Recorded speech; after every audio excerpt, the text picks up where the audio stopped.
All right, we'll go ahead and start this week's edition of Monday Night Rare. Welcome, everybody. I'm your host, Angry Iceberg, and tonight I am hosting up, and my guests are Aki Breaky and Styles Monster, two great Xbox One streamers, Destiny streamers, and I know Styles also streams other things. Aki does too, but primarily we're talking about Destiny today. Today's where we'll be talking about streaming. We'll be talking about, Destiny, and kind of whatever topic kind of comes our way. Now, you guys, we will be taking questions from chat, so if you have a question for chat, please, by all means, post it in chat. Mods, please let us know if there is one that we should address, and we'll kind of go from there. So thank you for joining me tonight, and let me introduce you guys once again to Aki Breaky. Why don't you go ahead and tell us a little bit about yourself, a little about your streaming history, when you got started, and what brought you to streaming. My partner's trying to join in, my friend, yeah. No problem. So what was that question? Sorry to interrupt. Just go ahead and introduce yourself to everybody, to how long you've been streaming, what got you into streaming, and whatever, anything about you. So guys, yeah, I'm Aki Breaky. So I've been streaming for a couple of months now. Destiny's been my main game. What really got me into streaming was mainly I used to do competitive shoutcasting for a competitive MOBA title, AAA title. It was called Infinite Crisis. It was just a game that was in development for the game studio I work at. I work in the game industry. And just being a shoutcaster on Twitch, it's really just opened me up to actually wanting to be a part of Twitch. And so then I was able to just do my own stream. I've always had my own account. I never really, I think I started a long time ago with Call of Duty 4. Sure. I never really saw anything through with it. And then at this past holiday season, like Thanksgiving, Christmas, I was like, you know what? Screw it. It's time to do this now. I've been having so much fun with it, and just like the people I've met on Twitch are like the nicest people you could possibly meet in the entire world. Sure. So, okay, so you talk about you work in a software studio. What exactly, what are you working on right now? Can you talk about it? Yeah, so we're currently working on a couple of mobile titles. So I actually work for a studio that's owned by Warner Brothers. So we have the rights to working on like Game of Thrones titles, a lot of Batman titles. We actually have a game that's going to be launching, I think hopefully towards the end of April. It's called Arkham Underworld. It's we're going to be launching it with like the closure of the most recent Gotham series. So the idea is what's going to happen is, it's going to be like, hey, end of the season, continue your story with, follow Gotham, play as these villains, and it's like a nice, really neat base builder. Sure. Where you play as like the super villains of Batman and try and control Gotham and take it over. That's our most recent title. We have a Game of Thrones mobile title coming out sometime next year. Yeah, but like that's kind of what I'm working on right now. And my side projects, I just do a lot of video editing. I just teach. I love learning. I have a habit of just picking up something new and playing with it. Sure. All right, my other guest tonight is Styles Monster. Sir, same question for you. Why don't you tell us about yourself, sir? So yeah, I got into streaming probably right at the beginning of the first season of Trials, just because I was kind of helping out. I was helping out some guys that were just starting to stream too in Trials, and I've had just like Aki said, I've had my account there since 2012, but I really didn't start streaming until last July 2015. Okay. So, just playing Destiny, and I streamed for a little while off my console because the app was built in, and that was kind of fun. And after a few weeks, I was like, all right, I'll get the old capture card and do it legit. So, for me, my background is mechanical engineering, product design. So. Nothing like, any broadcasting or anything like that, but a passion of mine has always been like movie production. So I always thought if I was going to go back and do it all over again, I'd love to like produce movies. So it's kind of like a pet project of something that I find fascinating. Sure. And then at the same time, I'm kind of a ham myself, so it all works out, right? So I've had a good time with it and grown a lot, and then mixed in kind of the mechanical design stuff with some creative streams too, where I stream. Doing some mechanical engineering projects, and I got a big project coming up that I'm going to stream where I'm going to design a fight stick like, Street Fighter 5 is coming out here in a couple weeks. So sure. I have a fight stick, but I'm going to show people how you can like design your own and order the parts for it and that kind of thing. But from the gaming background side too, I worked on the design team for Xbox One for the console as a mechanical engineer. So that's so pretty cool. little background there with that. It was kind of fun, you know. And but I didn't work directly at Microsoft, so you can say whatever you want about it. It didn't hurt my feelings. I worked for a design studio in Seattle remotely, and while I was there too, something that I can talk about now that I couldn't back then is I designed the prototype for HoloLens. If you've seen any of the HoloLens commercials, ads that they've done at E3 for the augmented reality headset, and at the time when I was designing it, it was so secret I didn't even know what it was. I just knew the parts that they told me to put into it and make it fit and make a prototype housing, and then once that was all done, they kind of took it back in, and then a year and a half later, I saw the first ad for it. I was like, oh, hey, yeah, there's that thing. But, That's awesome. yeah, so gaming-wise, you know, having those kind of contacts with friends at those studios and doing those kinds of things has been helpful for me in streaming and my growth, too. You know, it's, if you know, and we'll probably talk about it a lot tonight as far as, like, growth and networking and things like that. It's fun to meet and network with those people, and that I can say from a positive aspect of Twitch, I've had a good time with it, especially on the creative side. That the creative's growing a lot, and I love gaming. Don't get me wrong, and I stream gaming way more than I stream creative. Like I don't stream enough creative, but I've had a very amazing response from streaming creative. So for my goals as far as Twitch is, you know, I like what I do doing product design, but I like the growth that I've had so far, and just hope it continues. Right on, man. Just yeah, I thought that was interesting. Like when you messaged me, you talked about being on the design team for, you know, Xbox One, of course HoloLens. So let me ask you this: like, what do you see as the future right now of HoloLens? And like, because everybody's talking about virtual reality, but of course Microsoft kind of went a little bit different direction with augmented reality. And so, what do you kind of have to say about kind of that? Is that going to be do you think there's going to be kind of like a Blu-ray versus DVD sort of battle between the two formats? Or is it, I mean, they just two completely different formats that are just going to be used in completely different ways? I mean, how do you feel about that? I feel it's more the latter. I think it's going to be more that they're very different. I think that from the outside looking in, people don't understand that. They think that it's the same thing, only it's something different. Right. And so I actually, because of the industry that I work in, you know, I interviewed at Oculus about a year ago December, they only had one spot open, and I have a friend that works there that designs like the user interface, the screens that you see on the inside, your whole user experience. Oculus? That's amazing. Yeah. So I made it all the way down to where they flew me down there, and I did that whole thing and flew down to Facebook. And unfortunately, the job that they were hiring for, even though they loved me, was for somebody to be flying over to China for 3 weeks at a time and manufacturing and making engineering decisions in manufacturing, which I don't enjoy. And they could tell that, but from a design background, I had strong skills, so we still kind of keep in touch, and they're really full right now. Obviously, everybody wants to work there, but from that aspect, I got the test, to kind of get to your point, Angry. I got to test Crescent Bay, which is the released product for Rift while I was there interviewing. Sure. And I can tell you this, they're going to be their own market, right? The augmented reality side of what you can do with HoloLens and everything that they demoed in their videos is its own thing. You would kind of be able to get to do something like that with the VR, but the mobility with augmented reality is a lot different than the mobility of VR, because with VR mobility, you're going to have a dedicated room that's roped off or quarantined off with like safety padding bars, because you can't see where you're at. So it's a different experience. And then also too, from outside the gaming aspect, I mean, if people that are kind of negative about VR think that Mark Zuckerberg bought Oculus for $2 billion just for video games, they're out of their mind. Think about this.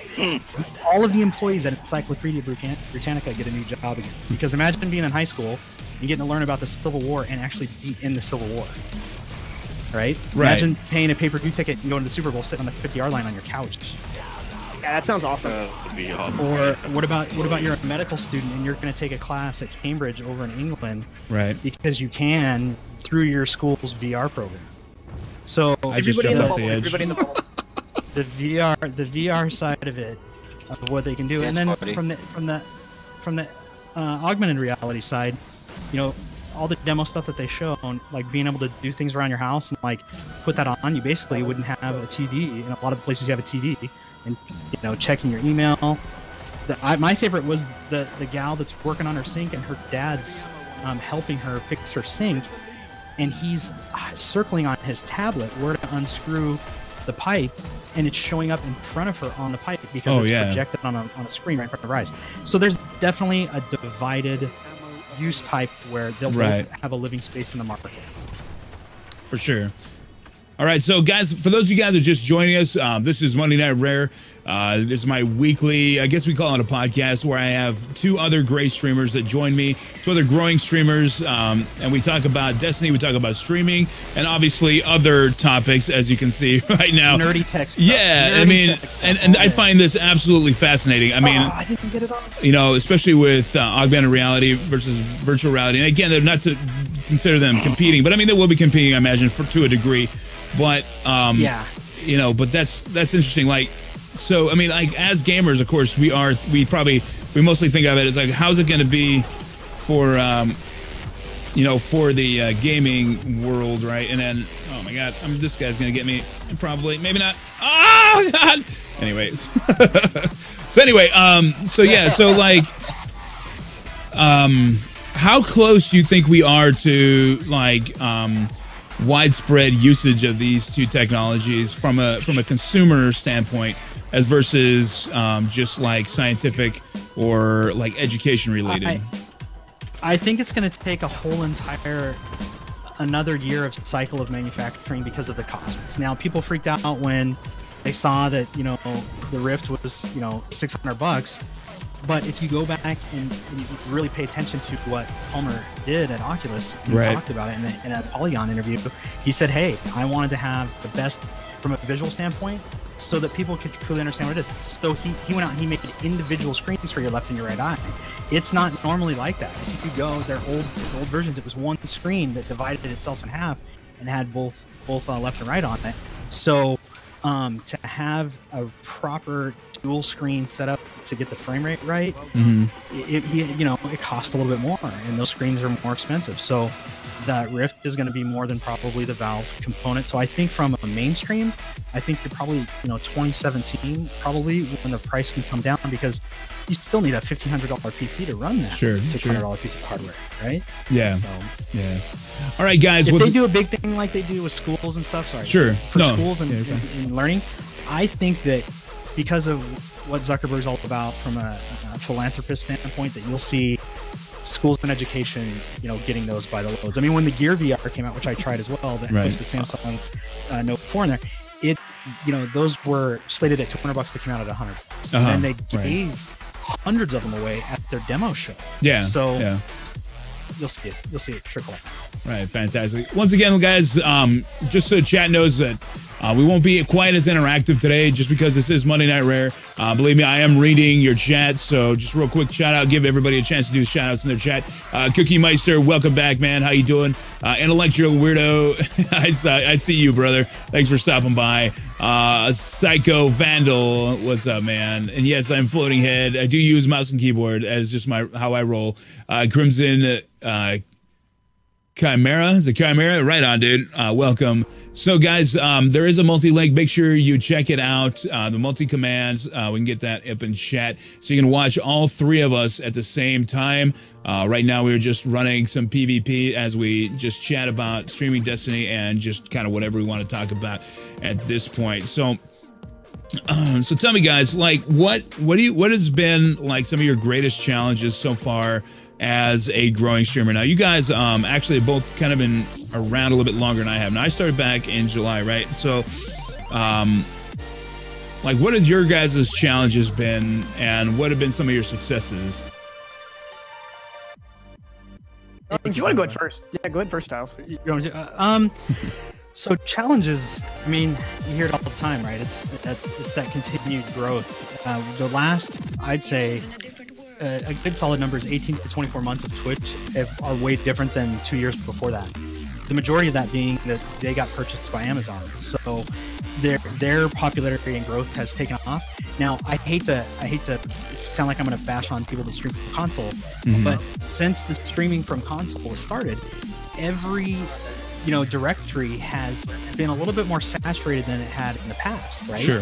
And so the getting the views back in if you ask somebody that's been partnered for 2.5 years, what is your biggest strength that you could give to somebody to be great at streaming and grow. And they'll just say, be consistent, have a schedule, and just stream as much as you can. The thing about that is back in the day when they first started streaming, nobody else was streaming. So them just being live got them views. That doesn't work anymore. Right. The only way, you got to be in social media. Twitter is an offset of Twitch, right? That's the only reason why I have a Twitter account is because of my Twitch. Of course. So I think my biggest hurdle is just like everybody else's, is the growth, getting your name out there, and and always staying upbeat and positive, because the negatives that come with trying to stream and trying to grow can be defeating, and you can have depressing weeks or depressing days. Absolutely, yeah. And it's very much a roller coaster. So I think for me, it's just been the growth that I think is the biggest hurdle, and networking, because I've heard you talk about it in your show before, Angry, and it's a good point. You can tweet at, hit up any of these other streamers to try to, it's like, hey, can I get some games with you in some time, and stuff like that, where obviously you're trying to network and promote in a positive way, and the right way to do it, which is obviously not going into somebody's chat and self-promoting, right? That's the no-no. But trying to, especially for me, I'll mostly try to connect with, once I watch another streamer for a while, if we're kind of like-minded, right? Like same kind of attitude, same, obviously Destiny, unless I'm playing like Street Fighter or Mortal Kombat, which I also play. But that same kind of attitude goes a long way of you connecting and then getting help, because the only way you're going to be able to get that kind of support within the streaming community is with those types of connections. And sometimes they're hard because there's the guarded side. They're still a little bit standoffish, where they don't mind helping because it helps them, because you're spreading the word just as much as they are. But it can create awkwardness, if you will. Yeah. Yeah, I can definitely see what you're saying there. And again, we'll kind of touch on some of the mental aspects. I would like to talk about that a little bit today. It's something we haven't really talked a whole lot about so far in the first couple of weeks, but we'll definitely touch on that here in a little bit. But yeah, I think like what you're talking about, like, people, one of the biggest things the first things you'll learn if you ever do any research on streaming is you need to network. Unless you really want to grow slowly, so it's possible. There's people out there that have gained success without any specific networking, but it is a lot more difficult. So, for me, I do, like, and I mentioned it before, like, if you're real pushy with me, that just pushes me away. It gets me very uncomfortable with you. I have to be able to, like, my personality as a whole is like that, where I really need to be comfortable with a person before, I really want to work with them. And some streamers will come in and, they'll be like, hey, we should do this. And I'm like, well, I don't really know you. Let me get to know you first, and then we can talk. But if they come in and it's just constantly bad, like, let me play with you. Then I'm just like, I just kind of shut down, and I'm like, no, I'm not comfortable with that. You kind of just need to back off. You feel like they're just being like a pushy girlfriend at that point. Right, yeah. And so what happens is you start to question their motivations. Like, you already know that, like, people are trying to network, to build their streams. Okay, you know that already, but are they willing to, have a mutual shared relationship with the growth, and so you kind of feel like some people, like, you call it like mooching, or leeching. Latching on. I call it latching on. Yeah, right? So, it's a fine balance of friendship. Fuck right? me. Yeah. And so it's that's all right. You're all good, buddy. Honestly, that's the hardest. There's all kinds of struggle, but there's a whole other side too. Family balance, right? I'm married. I have 2 sons. I have a full-time job. Sure. And I as much as I love this, I'm not gonna be a Gathalion bro man full-time type of thing. But with the type of design work that I do currently, I would love to do part-time consulting design, part-time streaming, and I could foresee that legitimately. Like, there's enough revenue there that I could do it part-time. Streaming and part-time design consulting, and I could intermix 2 things that I love to do, and it would keep me out of slumps in my life and in the engineering world that I get into. I appreciate it. So that balance of, I've hooked up with a couple of bigger streamers here and there, and they're weird about it, right? And then there's some that are very open, and there's some that don't ever reply back to you at all. Right. At all. And then that can feel like, oh, am I being that guy? I only emailed them and then sent them a message on Twitter. I don't think that. And then you play that, like, that self-doubt, like, oh God, did I just go over the line kind of a thing? So I think that's the most difficult thing. Yeah, and You butthole. and Aki, I'm gonna give you You guys. a chance real quick, but I mean, the one thing I'm gonna touch on that subject real quick is kind of point that made kind of brought something to mind is that, you know, if somebody doesn't respond to you right away or doesn't respond, don't take it too much. You know, don't worry about it too much. It might be just one of those things where maybe they missed the message. Maybe because I've had messages in my inbox. I just found out about this like a couple weeks ago that there's like an other inbox in Twitch. So there was like all these messages I missed. Yeah, kind of. So yeah, don't be discouraged by that. Yeah. Yeah, so it might be just that they haven't had time, or they looked at it and they just kind of forgot about it because they had other stuff going on. So yeah, I mean, I wouldn't worry about it too much. All right, so Aki, and we can kind of come back to the subject a little bit, but Aki, what has been some of your challenges so far as a growing streamer that you've experienced? So I've actually experienced a few challenges, in my opinion, from what I've noticed here. So probably the main one would be just obviously like Styles already. Hold on one second. Damn it, missed him. Okay. It is so hard to snipe with you guys around here. It's like everybody's trying to do the same thing. I'm sorry, Aki. Go ahead. Yeah. No, he touched on it growing, and like, so for example with growing, I'd like to talk more about like Destiny as a game right now. Like, coming into Destiny at this point in the game, my teammates not blind. Sorry.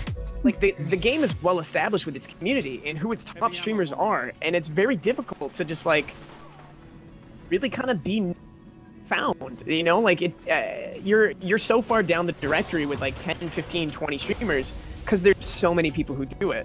Destiny is such a well-established game already. It's well established. It's gonna be really hard to get really known. Yeah, networking is great, but there's sometimes I feel like Twitch and Destiny and like Twitter as a whole, it feels almost high schoolish. I know it's a popularity contest for sure. No, it's not only is it a popularity contest, but I feel like he already touched it before. You guys don't know what pushy streamers' motives are. You know, like you're trying to make friends and you're trying to network. There's some streamers, there's some people out there who very easily offended, and you could do anything and you don't mean to do it, and somebody could get offended, and that's the last thing you want to do, and you hurt friends' feelings just by like missing out on opportunities. It sucks sometimes. I feel like you really got to make this online persona that some people aren't used to doing and managing. I think that's been my toughest challenge, is finding that online persona, managing Twitch on a daily basis, managing Twitter on a daily basis, and when you have a full-time job, but when you're not streaming, you got to be in other people's streams. You got to be there helping people out, helping your friends out, and I think that's the toughest part. Sure. So guys in chat, if you have any questions for the stream, for Aki or myself or Styles, please make sure, like in my chat, make sure you post them at Angry Iceberg so that they get highlighted and I can see them in chat, and so we can kind of talk about them. It's sometimes hard to read just all the regular chat all the time, so I might miss something. And also, mods, if I do miss something, let me know. So yeah, I mean, like you said, I mean, you know, that's one of the biggest challenges. Yeah, when you're especially when you're a new and up and coming streamer, somebody that hasn't been around for very long. You know, when you're just first clicking that stream button, you are absolutely buried at the bottom of especially the Twitch or the Destiny directory, or any of the top games that get streamed, like Destiny. Oh, really? Okay. So let me kill this guy. There we go. Oh shit! There's another dude. Oh my god! I'm gonna run away. Oh, come on! Shenanigans. This guy's chasing me. Is he still got? No, he doesn't. And so I don't know if other people have this, but like another one thing I wanted to touch on about like another challenge that I faced. It's probably very difficult. I think it's difficult to manage. It's once you get your small community growing, hard to differentiate the time that you're going to spend playing with your community, and then the time playing with your close friends that you play on a daily basis with. Like my roommate, right. I love this kid to death. He's a sweetheart. He's just busting my balls.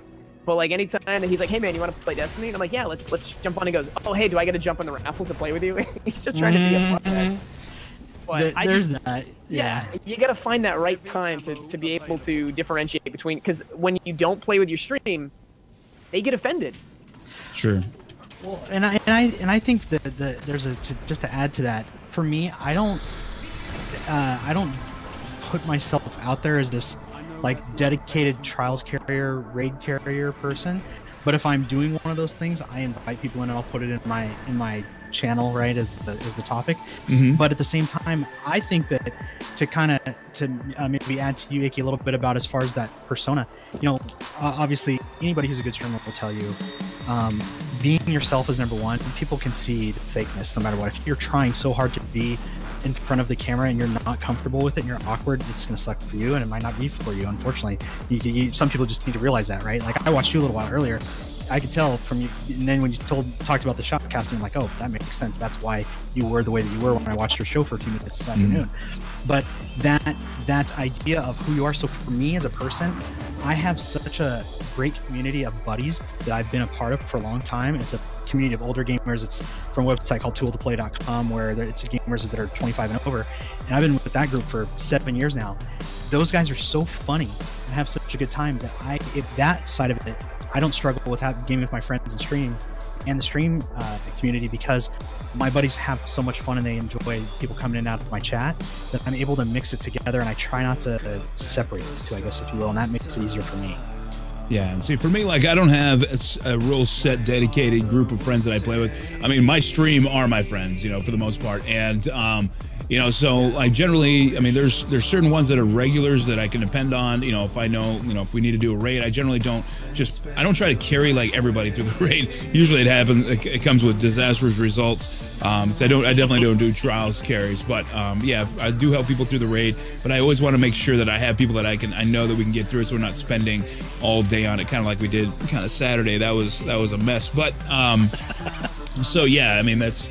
You know, that's definitely one of those things. But, you know, let's kind of move on to, like, the mental aspect of it. Okay, so we've all been streaming, you know, for a decent amount of time, and we have, you know, different, you know, varying numbers of concurrent viewers. Now, we all know that, you know, if you are a streamer that has a goal to become a partner streamer, one of the first things you need is that high average of concurrent viewers. And you know, you come in day by day. You know, your viewer numbers will fluctuate. Like today is it's a lower day for me because it's Monday, number one, and then just Mondays are usually kind of slower. That's one of the reasons I chose Monday to do this. It was just because it gives something a little bit different for Mondays. You know, and also, you know, you can kind of mix communities and give everybody a little bit better day. But so.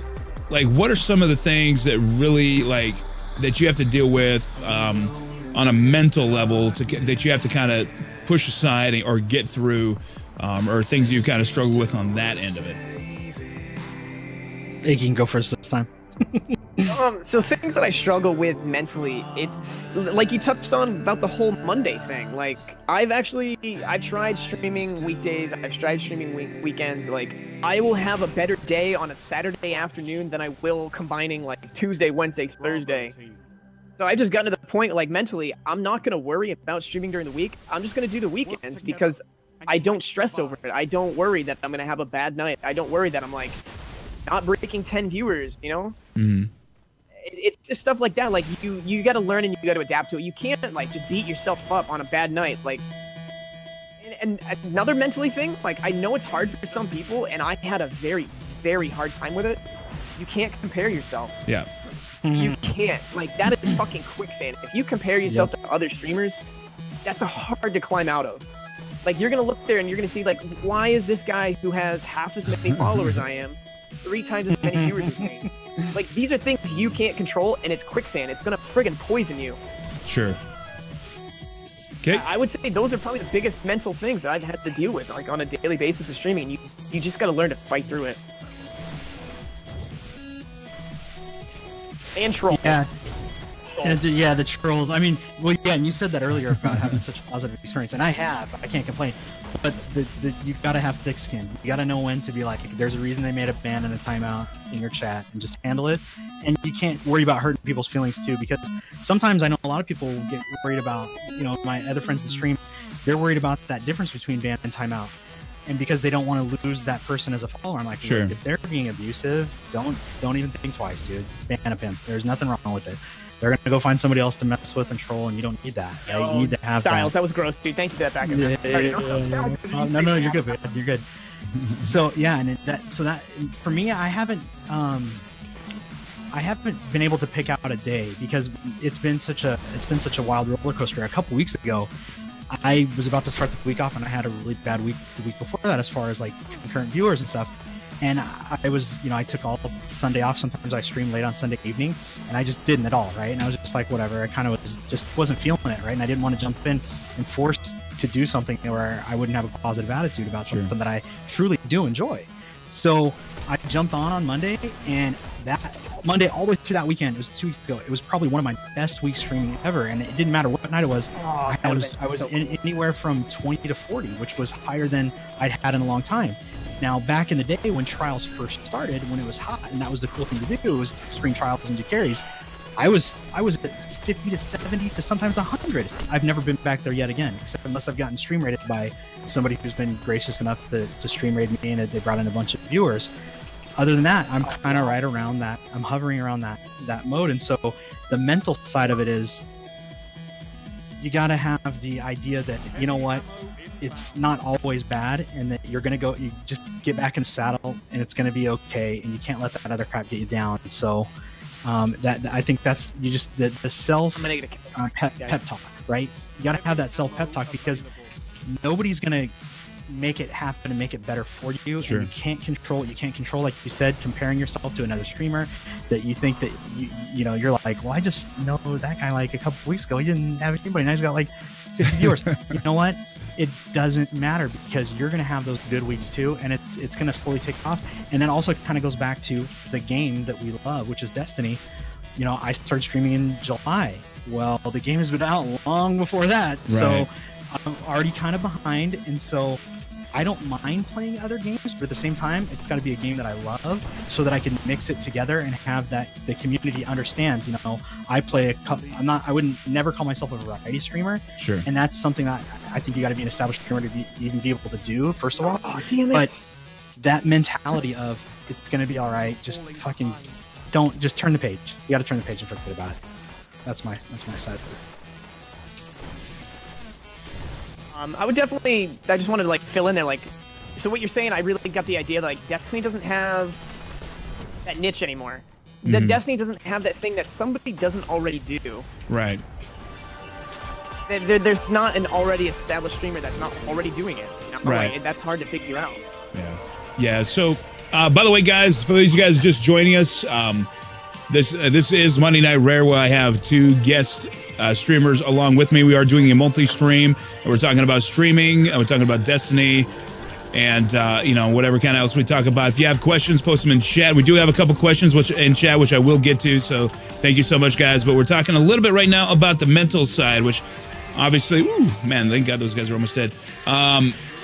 So, like, for me, like, okay, so yeah, I think the biggest thing, like you said, is definitely do not compare yourself to other streamers. You know, and I still struggle with that. I mean, it's just a natural thing to do, but you have to get over it real quick. I mean, there's days, I mean, I went through a fairly serious, like, Twitch depression not that long ago, and despite all the success that I've had recently, you look at, I mean, but I do it in a weird way. Like, I'll look at streamers that are not even near where I am, and I'll be like, you know, why are they having such a good day? Like, I'll look at somebody that normally would only have, like, God damn it, really? That is broken. Anyway, you know, that normally have like 10, 15 viewers, and then, you know, maybe they have 50 that day. I'm like, well, what the heck is going on? You know, where, you know, normally my days might be better, but like, kind of what I'm getting at is, like, you have to realize there's reasons why people have those. Maybe they just got a big raid, you know, you know, and whatnot. So, and you have to try to be happy for them, and, you know, and be supportive of them, because, you know, you have to realize you've been there, you're going to be there. And so it's, you know, it's all kind of relative. Another thing is, definitely do not look at or try not to look at your current viewer count that much. Now I do, but I feel like I've gotten to the point where I can handle it fairly well. Oh man. I have my days angry where I need to cover the viewer number. Yeah, well, I mean, like for me, like time for the day. Yeah, and so, yeah, for sure. And you know, the thing about it for me is that you have to realize, you know, like the numbers fluctuate. And think about guys like the guys that are top of the directory. So we're talking about, you know, Gathalion, Broman, these guys that are always pushing over 1,000 viewers. And think about what your viewer count. So like right now, I'm a little bit over 40. And imagine for a second that you were over 1,000. You know, they'll drop 200 or 300 at a time. You might drop 4 or 5 at a time. But to you, that number is going to look bigger than it is just because that is it's a much higher percentage of your viewer count. Well, maybe not a higher percentage, but it feels like it is because, you know, you go from in the 40s to down into the 30s and then going back and forth. I mean, you have to realize that.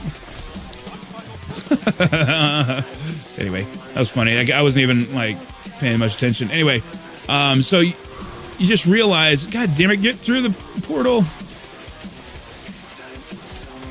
So you have to realize that your numbers are going to go up and down, and that the biggest thing is, you know, just try to, like, for me, the reason why I pay attention to it is because I'm just curious as to far as what my averages are, where I'm sitting, and I try not to let it, like, get to me, like, emotionally, you know, because I understand that they will go up and down. They'll come back.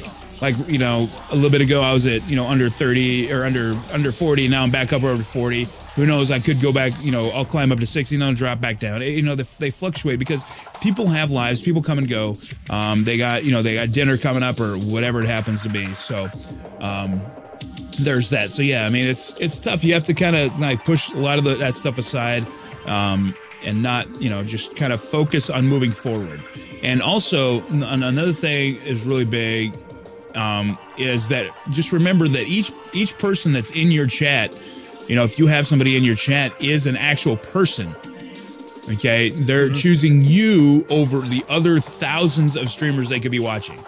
You know, and so learn to appreciate each and every one of the people that come into your stream, and you know, and treat them as such. Treat them as they are appreciated, because I know I appreciate all my viewers, whether I have, you know, 5, 10, or I have over 150 or whatever it happens to be that day.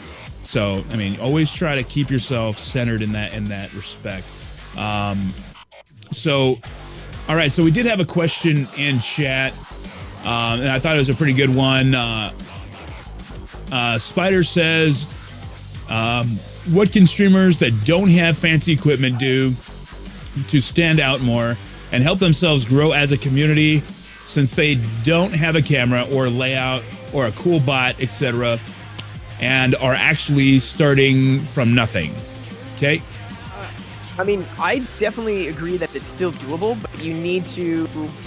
If you can't showcase your personality, I think it's going to be tough if you don't have the skills to go with gameplay wise. Because you see a lot of these top streamers, like a lot of the PvP guys, even some of the PvE people, they don't even use a camera. Look at Real Crafty. He streams from a Kinect. Yep. There's more to that, though. So here's the deal.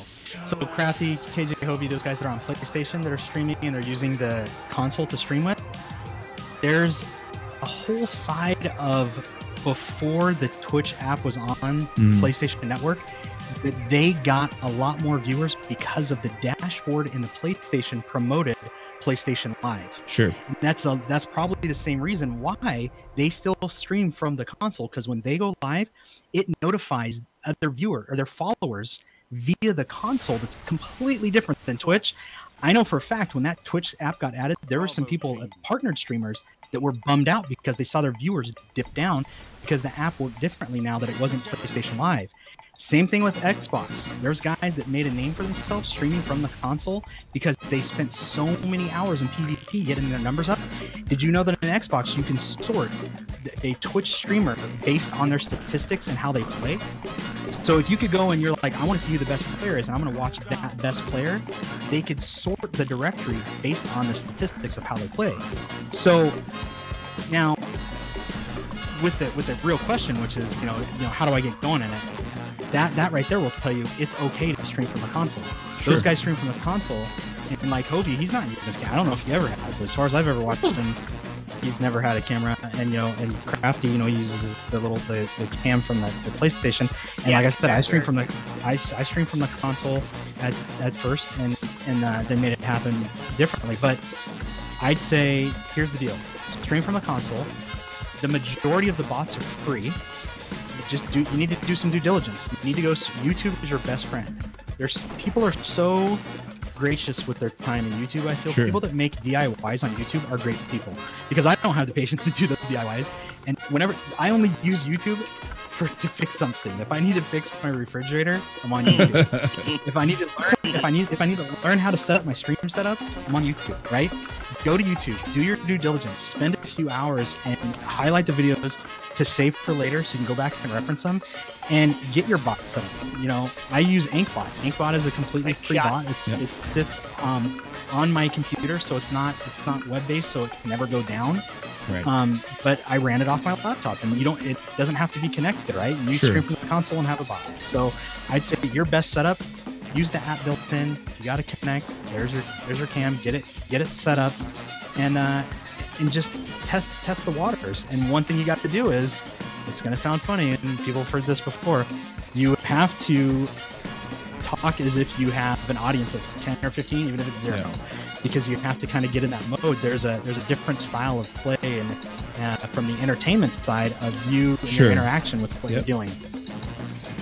Yeah, no, that is a great answer. That's freaking spot on. Really well answered. The one thing I'll kind of add to that, I mean, you kind of hit it, and one thing I hear people say is stream like nobody's watching. I actually say the opposite. I say stream like everybody's watching. Stream like you got 1,000 people. Yeah, so I mean, because you're gonna act differently if nobody's watching than you are if people are actually watching. It's just when people are actually talking to and interacting, it is so much more fun. But you can fake that.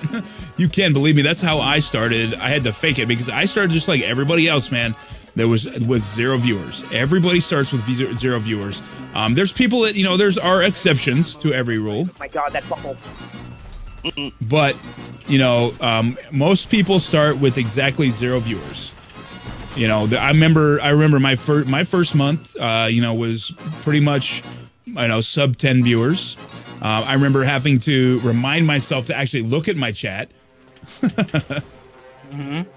Twitch has a shirt that has that phrase. Twitch stream like everybody's watching. Is that a fact? I guess I've never seen that. But anyway, so yeah, I mean, it's everybody. Just remember, everybody starts out the same. We all start out equal. It's basically it's really the effort that you put into it. And again, like what Style says, you get out what you put into it. Yeah, exactly. Like if you're gonna put that extra time to network, if you're gonna put in that time to watch other people's streams and help out, like networking goes more than anybody could possibly imagine. Like the people I've met networking are just some of the nicest people in the world, and I try to bend over backwards for them because they'll bend over backwards twice for me. Like, right. It's just the way some people are on Twitch are just too kind. And those are the people you want to network with. You want to be careful with people like you get the vibe from somebody that they're kind of not being, I don't know how to describe it, like not necessarily shady, but like there's the legitness factor. You can get your radar of that legitness. It takes you a little while. When you're first starting, you're willing to take help from whomever because they hit you up. And you'll have some lessons learned, and the whole entire thing is not going to be perfect. You're going to have those lessons learned where you get burned, and that's going to be a lesson learned. My very first experience that I was telling you guys about when I first started streaming was lesson learned. A young kid trying to stream trials and get help. And it was actually his dad helping him. His dad's a great guy. I still communicate with his dad.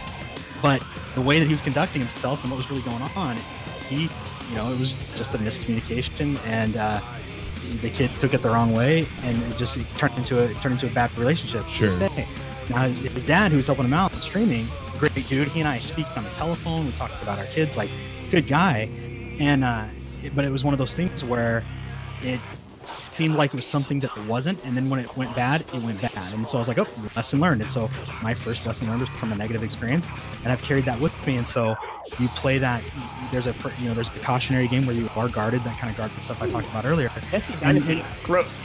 I think it kind of like what you were talking about, Aki, is you'll grow into, okay, I can kind of tell if this person is being genuine, and there's a little bit of give and take, and they understand how it works from friendship and a professional relationship, because it really is. That's what it is. You have to look at it like that too. Yeah, I mean, yeah, and that's the thing. You generally, I mean, you got to.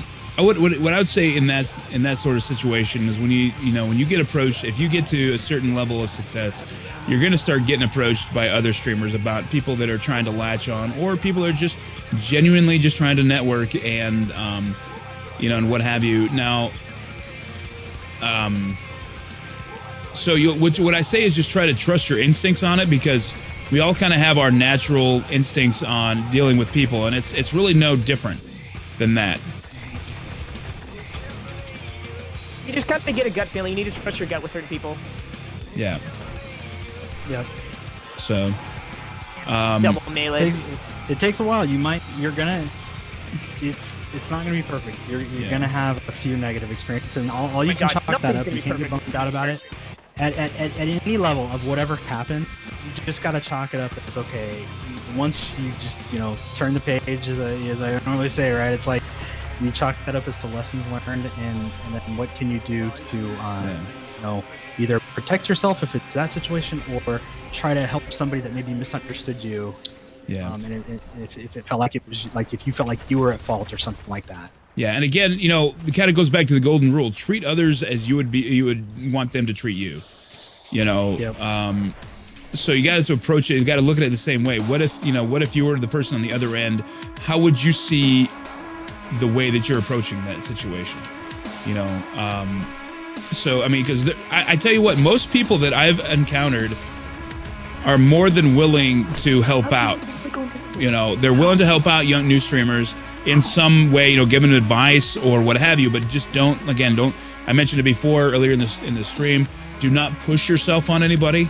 You gotta approach it like it is. It's like dating. You gotta approach it like you're trying to create a friendship, which is really what you should be doing, because that's what's going to be beneficial in the long run. Do you think that Broman and Gothalion grew up together? They didn't. They became friends through streaming, and that's what they were. They were friends, and they continue to be friends, along with other folks, in that group. So that's how you form relationships, and that's how you move forward. So yeah, great answers, guys. I think that's another thing, but again, just being yourself, again, is going to be a personality thing. There's a lot to do with personality, and being unique, and I guess, what's really a great example of this, of what, the person asked was, there's actually two really good examples of it: Guardian Outpost and Evil Aura. Okay, Guardian Outpost has been streaming for about the same length as I have, and he's gained about the same success as I have. We were about the same level as far as concurrent viewers and followers and whatnot. Now Evil Aura, he just started basically. I mean, he's been doing it a little while, but he's essentially just been doing it for about a month. And oh man, he would get me. So basically, if you look at what Evil Aura does, he's basically he's based on his interaction and his personality, and he just started not that long ago, actually using a webcam and a computer stream. Before that, he was just on the console. He was just testing it out, but he still drew people to him. He also networked quite a bit. He's helped other people out. And the last kind of thing I'll say about it is, to kind of help, start growing, my another thing I've learned early on, and I've repeated before: promote others more than you promote yourself. So there's that there. You guys have any more to add? I have one question for you, Angry. Sure. So along with the whole promoting others more than you promote yourself, I do notice a lot of people do this, but I personally have felt like it's almost unnecessary, or it really doesn't really make you stand out. It kind of looks like you're trying too hard. what's your take on somebody hosting you who's not even online, not even streaming, has no viewers? Well, what's your take on something like that? Well, okay, so what my take on that is that, you know, chances are that person has somebody that is a follower. Now, if they don't have any followers, then it's kind of pointless. Okay. But if they have followers, maybe that somebody will notice and come into your stream. Because, you know, the thing about it is, if you can get one viewer from a host, it's a good host.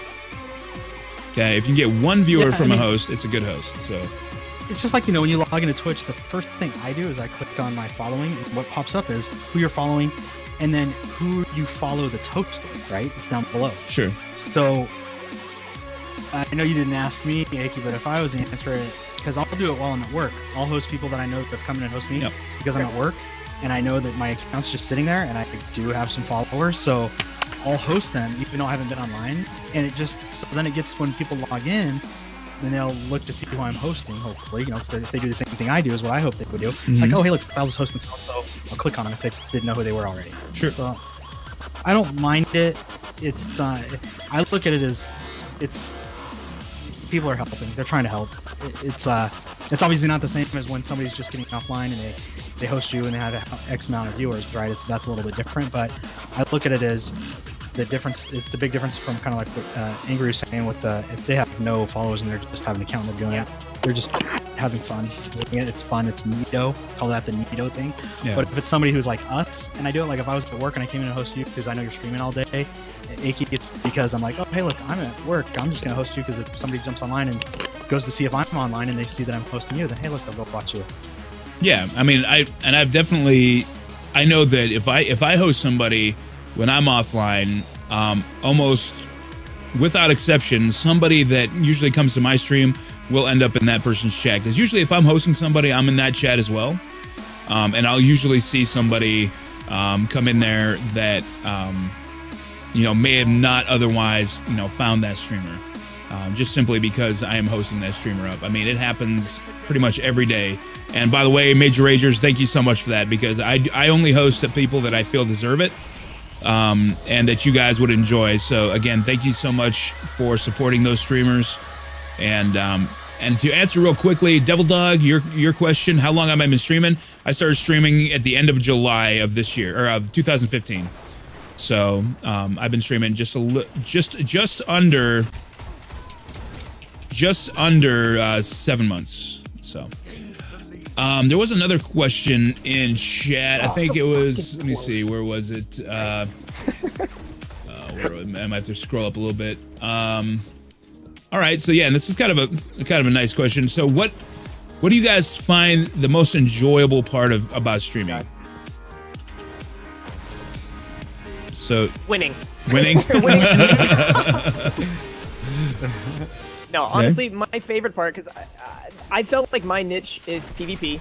Right. I don't consider myself to be a really good raid leader. I feel like I personally, like when a raid screws up, it's on me, it's my fault, and I get more pissy with it. And I feel like it's easier to kind of help people and coach people to PvP. So my favorite thing all the time is taking somebody brand new to the Lighthouse. Like, I absolutely love that feeling. They're just like, oh my god, dude, I thought I was never gonna get here. And like, that's like a memory they're never gonna forget, because I remember my first flawless, I wouldn't shut the hell up about it. Like, oh my god, I was like, I'm the coolest person in the world, I went flawless. Like, just such a good feeling. So I think for me is when, you know, I've had somebody, either they've just come in or they've been a long-time follower, and they're just, you know, happy to hang out. They're stoked to be there and interact. And so for me, it's kind of goes to the entertainment value side of it. So if I know, you know, you can kind of tell, you know, people, if your mood is correct, you know, you're into it, they're into it. When not everybody's going to compliment you and say, oh, you know, you're my fave. I love when you're live, and I'm stoked that you're here, and I had a rough day and I'm having a good time. But every once in a while, you get that. So if you get that every once in a while, you know that there's other people that feel that way. They're just not saying it, because not everybody's just going to say that all the time. It's no big deal. Yeah. But the value of creating a community of your own with the type of person you are socially in the culture that we live in. That for me is what I get out of streaming on Twitch, and that gets me excited about doing it, is just entertaining people and having fun while I'm doing it. I'm going to be on here gaming anyway, so to me it's like, why not stream and have fun with other people and create this community that I can have a good time. Gaming Yeah, itself, exactly. And I'm gonna spend 9 hours a day gaming. Why not like let people watch and make fun of me? You know? Right, and have a good time. Yeah, and laugh, right? Laugh and have fun with you.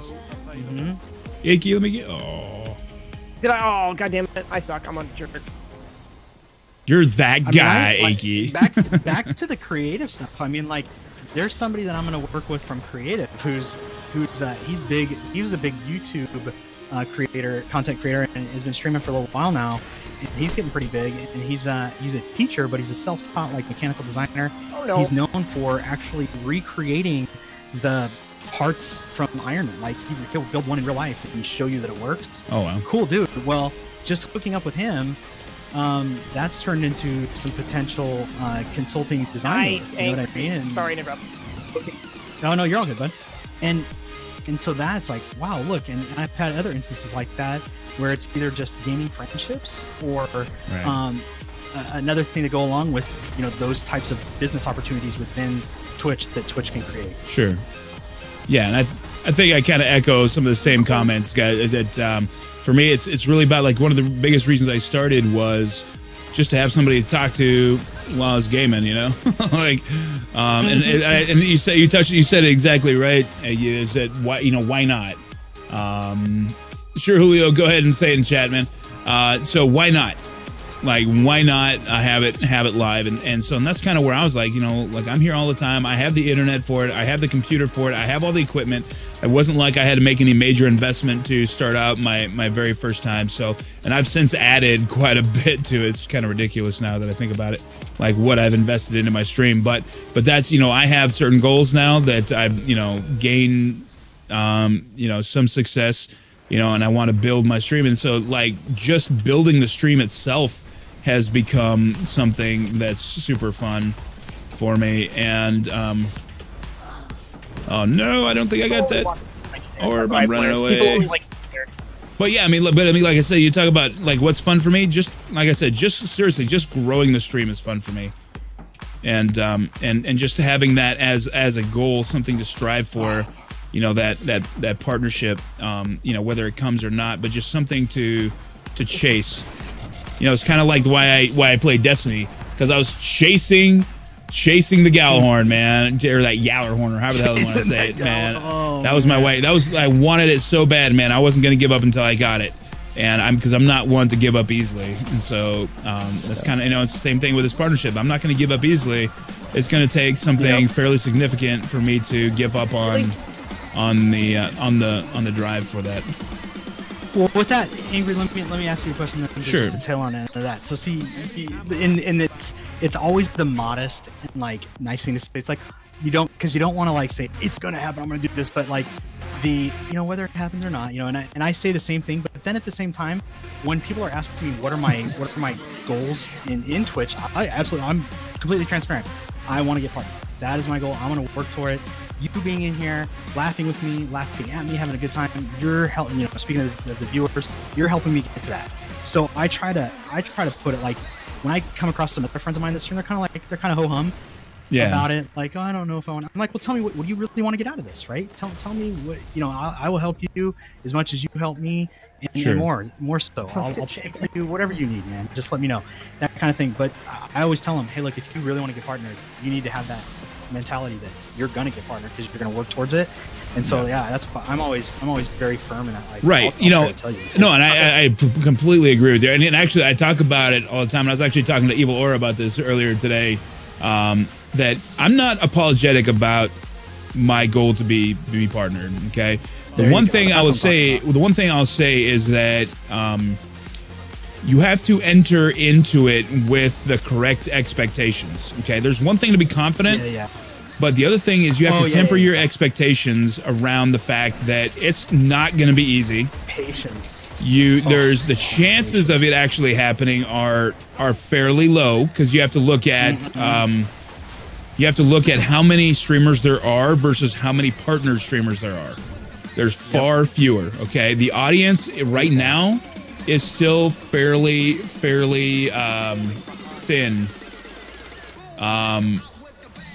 You know, so like you are competing. Like I'm like literally me, Aki, and Sal's, we are technically competing streamers.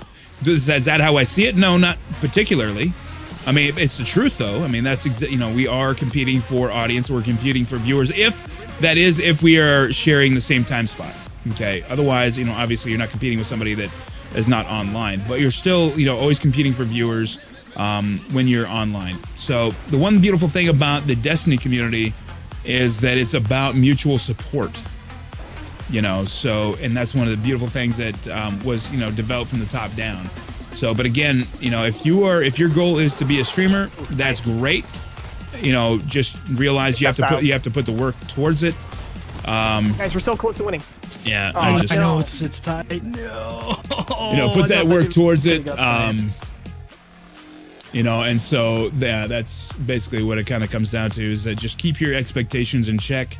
You know, but you know, not your confidence. You know, keep your confidence up. But if your expectations are that it's going to come easy, then you're going to be disappointed on a regular basis, because it's not easy. And that goes back to what you said. You get out of it what you put into it. And if you think that, if you, like, I am, you can ask my wife, I am an impatient person. I'm like a little fucking kid. When I want something, I want it now. So with this, have you met me before? I'm the most impatient person I've ever met.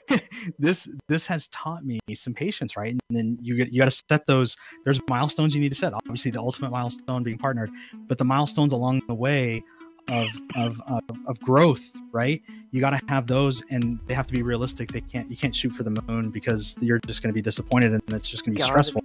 Why would you want to be? Why would you try to do something that you love and stress yourself out about it? I mean, there's enough stress and the depression side of it that comes with it, that you need to ride the wave of highs and lows, that you need to have those expectations in check so that you can get to those goals and feel good about it when you have those little accomplishments, and especially celebrate those little accomplishments so that you can relish in them for the time being, because you need them.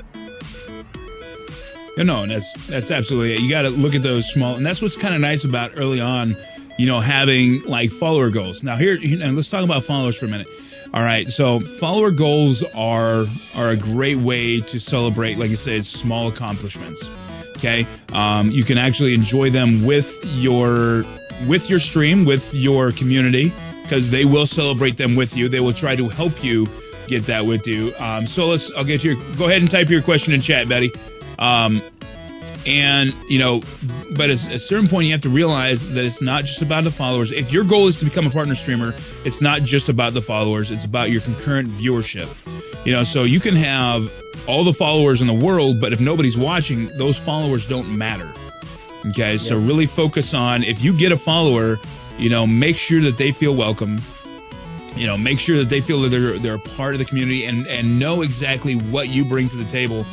So they will know, because if you don't know what you bring to the table, your viewers sure as hell won't either. So, anything else to add to that, guys? No, I don't think so. No, it's a good topic. We got tons. If nobody in chat has a question, I've got both of you guys. Sure. I always love asking everybody. So one of my, and this is me, I'm speaking completely for myself. One of my biggest pet peeves is partnered streamers, big partnered streamers, stream rating and hosting other partnered streamers. What are your guys' opinions about that? Well, okay. They're going to do what they're going to do. Yeah. Oh, no. Listen. Well, let me preface this with, obviously they can do whatever they want. They can network. They can hang out and be, you know, they're all buddies, and I get that. But with that said, what are you guys' feelings about that? All right, so I'll start this off because, okay, so the way I see it about it, the first thing we have to remember is that we are spoiled in the Destiny directory. Okay, we are spoiled. There is really no other directory that's quite like the Destiny directory in regards to support between streamers. Okay, and again, I mentioned it before, it really comes from the top down. Okay, now with that said, remember that nobody owes you anything. Okay, even if you rate them, if you host them, you support them, that does not mean that they owe you the same in kind. You would think that they would do it just because they're good people.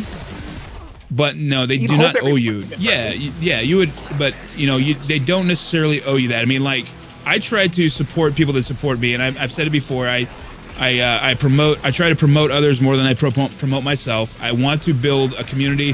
One of the things that Guardian Outpost has done, which has helped build his stream up, is really promote other streamers, which created a community around himself, if that makes any sense. And that's what's really lifted him up. And that's why he's doing so well. And it's but it comes from a genuine place too. So as far as partner streamers, hosting other partner streamers, one other thing I'll say that kind of was going to lead into my point is that one thing I suggest when you first begin to network is to network with people around your own size. Okay, because they're going to be people that are more willing to help you out. Okay, you're in a similar position and you can grow together. I mean, I still talk to guys, some that don't stream as much anymore, but guys that I kind of came up with, so to speak, and we've kind of grown together. And so, but start with people that are around your size. So if you're just starting out, you have one or two viewers or no viewers, start with people that are right around that same size.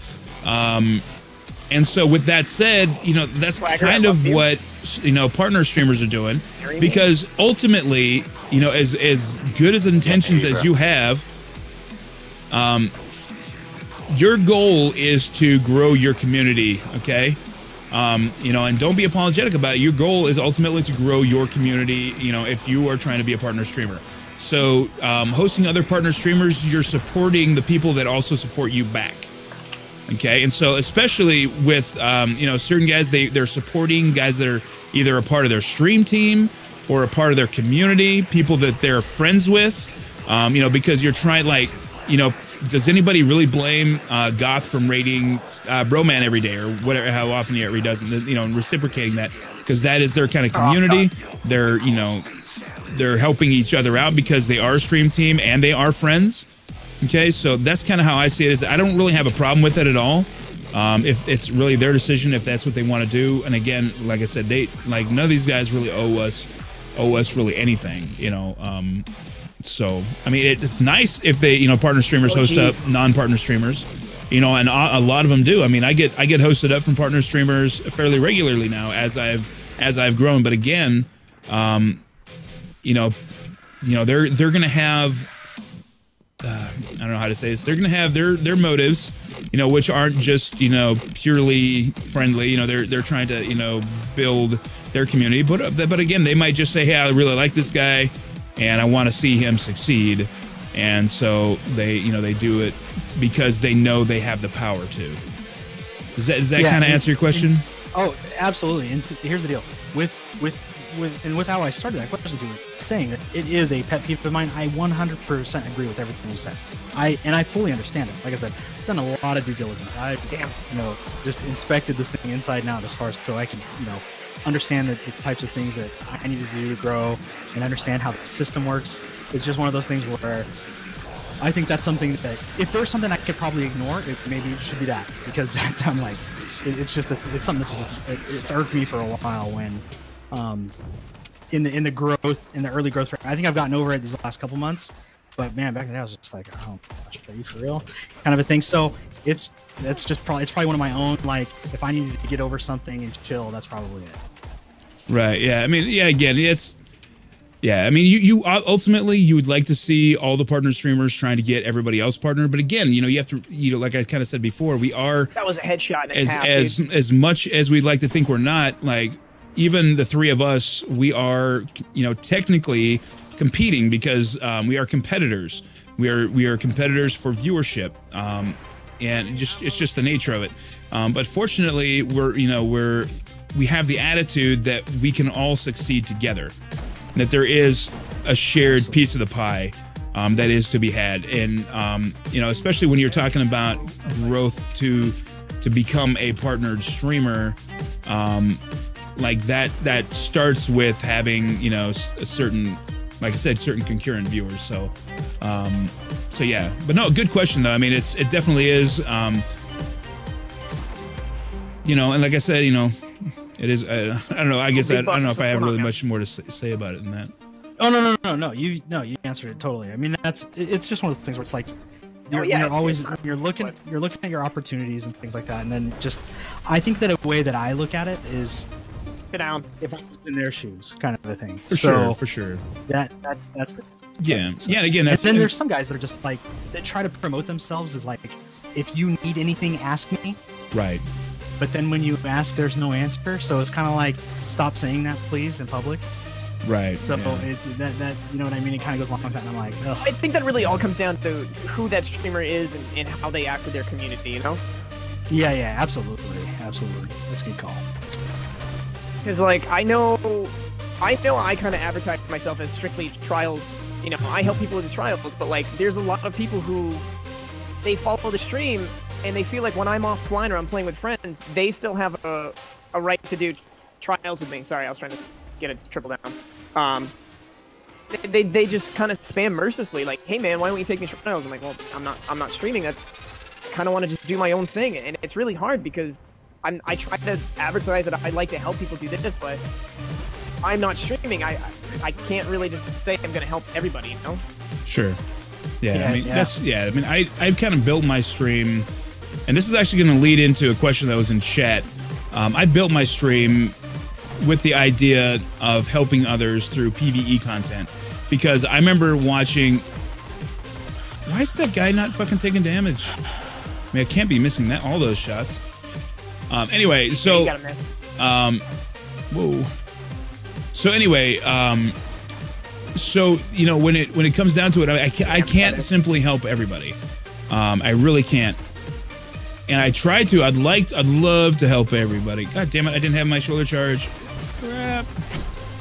Anyway, so to kind of what I was kind of, okay, and before I kind of finish, I want to make sure everybody in chat knows and understands this is Bloody Night Rare, where I stream and have a conversation with two other great Destiny streamers. Tonight we are on the Xbox One with Aki, Breaky, and Styles Monster. You can check out the multi-link. You can watch all three of us at the same time and participate in all three of our chats. We're taking questions from the chat, which is something I'm about to answer, is another one of those questions.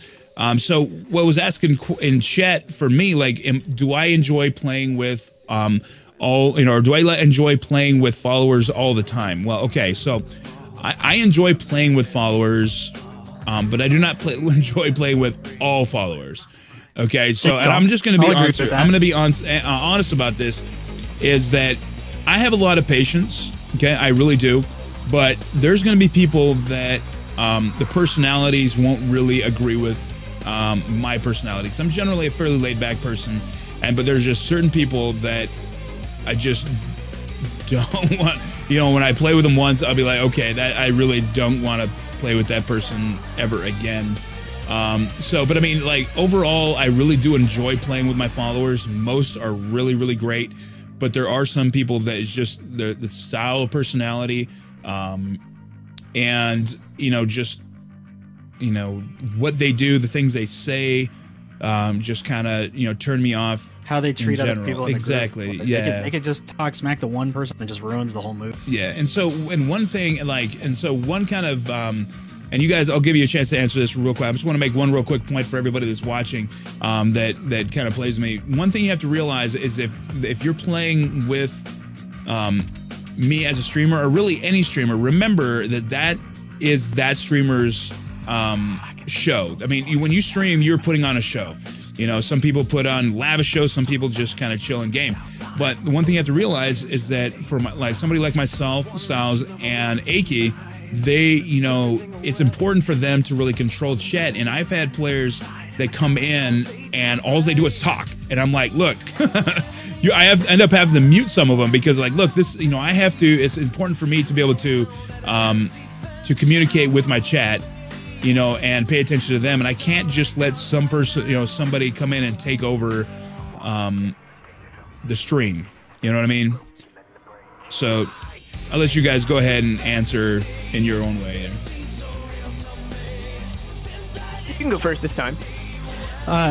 So yeah, I enjoy. You know, one of the biggest enjoyments I've had recently is picked up a PlayStation 4. I've always been an Xbox guy, and I picked it up, and I make no qualms about it. I picked it up for Street Fighter 5, but I happened to buy the Taken King Edition console because a friend of mine had it, brand new. He'd only booted it up a couple times, so I took advantage of, you know, a good deal with the cool white and gold console. Sure. And it came with Destiny, so I started one character that I told everybody it's for PvP. Well, what happened is I had followers and then created some new followers streaming on PS4. So I had guys that have been in here all the time, always watching me play on Xbox, saying, hey, you know, I play through on PS4, blah, blah, blah. And so that created a whole other opening of a door for more viewers once they saw that I was streaming PS4 that I didn't have before.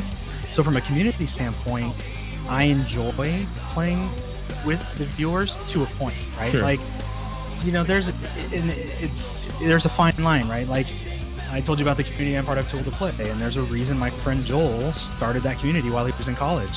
It's because we wanted to play with people that were around our age, like-minded people, and now with, unfortunately, a bunch of squeakers, right? Is what they're called, the poor kids. I feel bad for them, you know? It's all boy or girl, they all sound like 12-year-old girls, right? So right. I know, I'm right there with all of them. Oh, gosh. I saw you talking earlier about your birthday.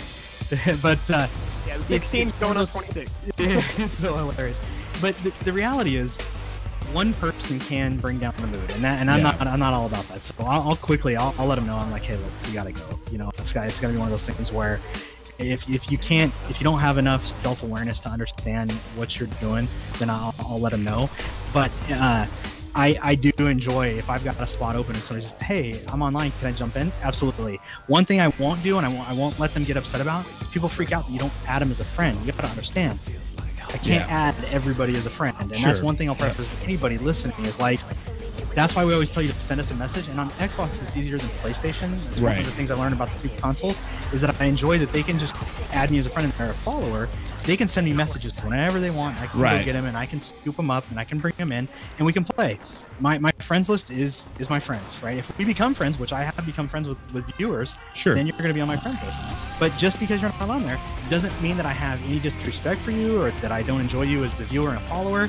It just means that I can't have you just dive bombing me in on games because a lot of them will, and that's just the way it is, man. Yeah, a lot of viewers just tend to, like, because they played with you once before on stream, they kind of feel like they can just jump in whenever they want. Yep. Yes. And I feel like that's kind of hard to, like, because you don't want to upset them. You're not trying to piss your viewer off because, like, it really doesn't take much for a viewer to just be like, all right, well, you're an asshole, I'm done watching you. For sure. Yep. It does not take much for that to happen. Yeah, and that's a really great point. Yeah. They also feel like they can easily just join in on you anytime they want. Yeah. And if they don't get that chance, like, wait a minute, why won't you take me? Why won't you help me out? That's what you do. Yeah. You know, that's just it. I mean, I basically, when on the Xbox, again, on the PS4, it's a little bit different, especially early on because I had less friends and whatnot. But, and I've always had a policy since I started on Xbox, is that I don't always friend everybody right away. And it's because of that exact reason that people ruin it for other people by just simply joining in when they're not invited. And I tell people that is that please do not ever join in on a fire team or on a party unless you are invited. Please do not spam me with invites. If you don't spam me with messages. If there's something you have to say, if I'm online, I'm probably streaming. So, you know, please send me a message. Or come to my stream rather, but try not to send me a message. Come on, get to it. Why am I so slow? Tethered. I know, but I mean, like, you should be able to move a little bit faster than that. Anyway, so I mean, you know, that's like, if you want to communicate with me, you know, I'm right here on Twitch. Usually, if I'm online, you know, and if I'm not streaming, then I probably just want to be kind of left alone. I got other things going on, so just, you know, please, you know, respect not only me, but all streamers, you know, that you visit, you know, because they are trying to, you know, do their thing, and, you know, and sometimes what you're doing isn't always going to be meshing with what they're trying to do. You know, hopefully, I mean, again, it's not, it's not about, you know, how I feel about you as a person. It's just my policy, and I've had a few people that had to ruin it. And usually what'll happen is if if somebody jumps in on me, I usually take them off, you know, my friends list if they're on my friends list, you know, and John, a lot of times I'll block them because it's just a courtesy thing, and I can't have that happen when especially while I'm streaming, because it's just not something, you know. Yo, what's going on, Jay Sniperton? Everybody in chat, once again, we are doing Monday Night Rare. We're having a conversation with two other great Destiny streamers about streaming, about Destiny, and usually mostly about streaming. But anyway, so yeah, you guys have anything else to add there? No, I think you guys pretty much covered that one. Yeah, cool. Yeah, it's like I said, that's why we do it, right? We enjoy the folks. There's some great conversations to be had in chat, and then also too in game with viewers and stuff. So it can make for a good time. It's just like I said, every once in a while it takes one toxic person and mess up the group. So you gotta regulate. And like I said, the biggest thing is that friends list. So I try to use the PlayStation community. You know, I created my own community, but still that's even tough because of when somebody sends you a message. It's not like the Xbox where you can go to their profile and invite to the game that you're in. I don't understand why PlayStation's not like that. It's a little frustrating. Right? Yeah, it'd be very nice. But again, there's other things that PlayStation does that's kind of nice, and that'll kind of lead into my next thing. Somebody wanted to know, like, what's my favorite console? Honestly, I can say I don't have one. I like each one for their own reasons, but do you guys have a preference between them? Because I know you guys, well, I don't know, Aki, do you play on both? GameCube. GameCube, your favorite console? I actually only play on the Xbox. I've been wanting to get a PlayStation 4, but right now I just don't feel like it's the best investment with Destiny being so stale as it is. Mm-hmm. I think that's something I would possibly wait for Destiny 2 to look into. Right, okay. I'm considering a Wii U, honestly. Like, just because I think I would have a lot of fun, and that would be a huge breakup for other games that I'm playing. Sure. Okay. Yeah, I think that I like both for different reasons, but there's some UI stuff with PlayStation, just like one of them I just mentioned, which is I can't invite somebody from a message from the dashboard, and so that's frustrating. I have their heavy lockdown. Roger that. The other frustrating thing too is, from a technical side, you know, it's funny. I got to see a lot of the Xbox stuff, obviously, before anybody for a couple years, and when people touted that, oh, it's so great that PlayStation controller has a 3.5mm jack right into the controller. That's so much better than Xbox. Well, it's mono, so it's not. The mono chat out of the controller is so ghetto. Right. That they forced Xbox to do a redesign, and they put the 3.5mm jack, which I still don't use. I use the pad because it has the mute button. So in chat, right, I can mute my buddies that I'm gaming with to speak to chat. So I'm not talking over them. I kind of like sure. to do that. Like with you guys tonight, I've reached up and muted Discord a bunch of times just to say hello and thank you to a few people. And that's just because out of habit. I do that out of habit. So to have that one little technicality with it, it's annoying as hell. And I try to have my setup is very simple in the way that when I switch between one console to the other, I just unplug that cable out of the controller and plug it into the other one to go. So unfortunately, my chat in PlayStation is mono because that's just had four fucking shoulder. You just saved my ass, dude. Okay, I'm sorry. I'm sorry to interrupt, but I just had four straight shoulder charge kills. Nice. So for me, for that reason, from a user interface, it's Xbox. Sure. Okay. Yeah, no, like honestly, I said, I haven't. No, I'm sorry. Go ahead. I haven't played the user interface on the Xbox, but I actually avoid using it on the console. I literally just use the Smart Glass app on my Windows 10 PC, just because I fucking hate going in there, finding someone's name, sending a message. I hate that. It's awful. It's so slow. I just use the Win 10 app and it just works. And that's why I tell people to message me. It's because honestly, I'd rather not get frustrated trying to add your name and all the 10 X's and 5 L's that you do. That's why I have them message me. You always gotta have them message you. Yeah. That's rule number one. You message me, I'll bring you in. Yeah. Because yeah. I use the Windows 10 app. I use the on my phone, and yeah, PlayStation's kind of hit and miss with that as well. So that's another reason why Xbox wins in my eyes. For me, as a user. Well, you know, and I'll add to that. And this kind of gets back to playing with viewers. Is, you know, I like on the Xbox, I always ask them to add, you know, send me a message, not the other way around, because if usually when I'm doing that is because we're getting ready to do a raid. If I'm going to carry somebody through a raid, if they cannot follow a simple instruction like send me a message, then that's probably a good sign that it's going to be hard for the raid. A long night. Yeah, and so guys, know that I don't just ask you to send me a message just so that I'm trying to be lazy. It's I'm trying to find out, okay, how well can this person follow instructions? Also lazy. Don't Well, I am lazy. That is a part of it. That is definitely a part of it, but it's not the reason. Yeah. Oh, sit down. So yeah, for sure. All right, let's talk a little bit about Destiny. Ooh, I just kicked that guy right in the ass. Anyway, so let's talk a little bit about Destiny.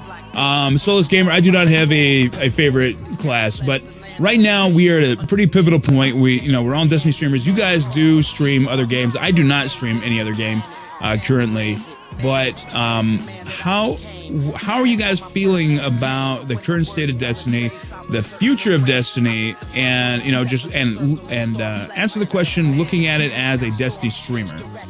Go ahead, Icky, because I'm gonna hit the restroom real quick while you start answering now. No problem. Okay, so how do I feel about as like a content creator, streamer for Destiny, and with the current state of the game? Honestly, I'm bored. Like, it's hard to stay excited about it. Like, really the only thing that keeps me wanting to play is Trials. And at this point, I can only do like 2 days without like being out of it. And like that's what I do to stream, is do Trials. Like the raids are boring to me. I'm not going to be getting anything out of them.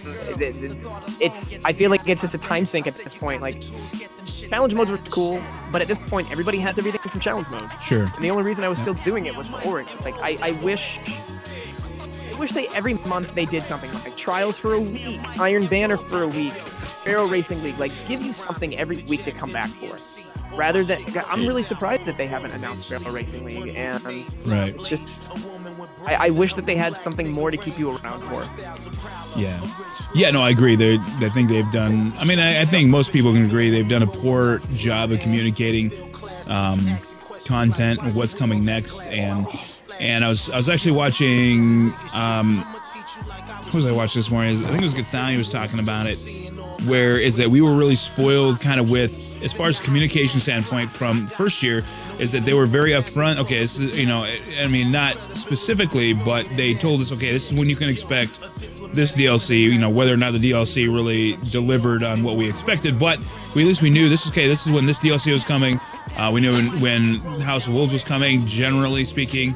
And right now we're all in the dark. I mean, we know that these small events are happening, but what are they doing? What is their plan for the rest of the current iteration of Destiny?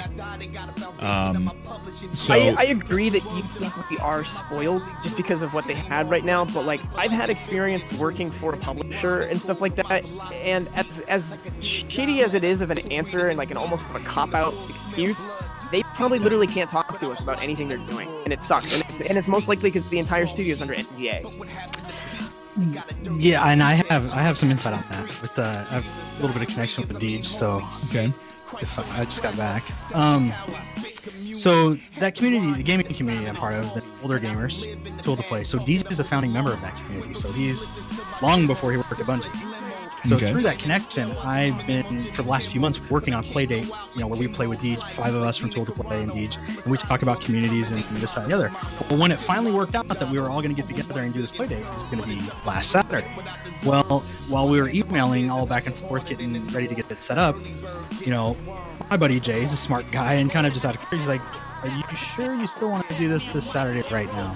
He's like, "I'm so glad you asked," in so many words, like, let's reset this, which I was totally fine with. I would rather do that, because that, for me, he would tweet it out. It would probably be on Bungie's front page. It's going to be a big deal for me as a streamer to be able to do that event, right? Right. So I'm like, I'll gladly wait for a better time. But with that said, it's a rough time, and I think that it's really just one of those things where the game did grow very quickly, and it had some strange lulls, and then when the DLC came out, it was super hyped. So I think that from the spoiled standpoint, like the kind of what you're talking about, is when we don't have anything, we feel like, oh god, they hate us, this game sucks, blah blah blah, which really isn't true. Yeah, and like Aki has better insight than me or Angry on those types of things. It's that look at it from a business standpoint, man. Shit happens, and you are busy. They are working their ass off all the time on whatever they're doing to make this game better, all the time.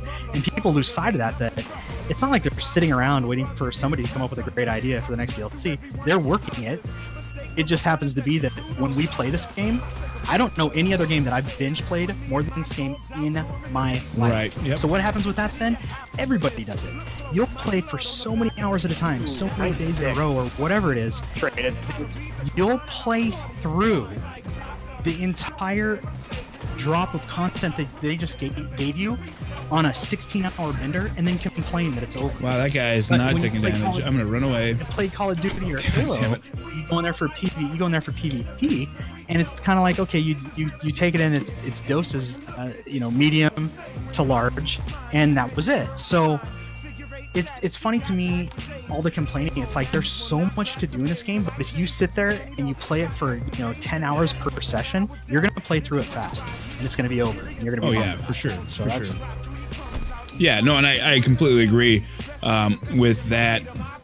But would you say that maybe that with their development cycle, that maybe they, I don't know, like, because we all know about the missing DLC or the missing content, whether it was just straight up not good enough, so they cut it, or what. But do you think maybe they got a little bit in over their heads with the expectations that they portrayed?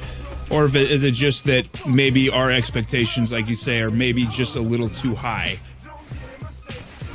Maybe I Oh my god! I thought we were, I don't know, man. It's fucking lagging here. Just would not let me pick it up. Yeah, I tried to pick it I up too. think a little of both, Angry. I think that's a good point, because there are some things that had such great highs that then you have there's a bar that gets set, and then they set that bar, and so then that kind of comes back around to your other point, where Sure. it's like, oops, we made some of this stuff not super dying? good, and now they want that every few months. It's like, that can't happen every few Here we months, go. right? Right. Well, I mean, I think that's just it. I mean, like, well, I think maybe part of the problem too is that we expect this to be we play it like it's an MMO. Okay, even though It's an MMO. Well, it is an MMO, but I don't know if that's maybe what they were. Is that what they were envisioning when they created it? That's how it would be played, I think or they did not know what they made, and that's why it's taking them so long to figure it out. Figure out this content development model. Figure out these development cycles. They didn't understand that they made an MMO. Like Right. this new shooter RPG is such a hybrid that right? lots of places are trying out now. It's something totally different, and we're going to see a lot more of it.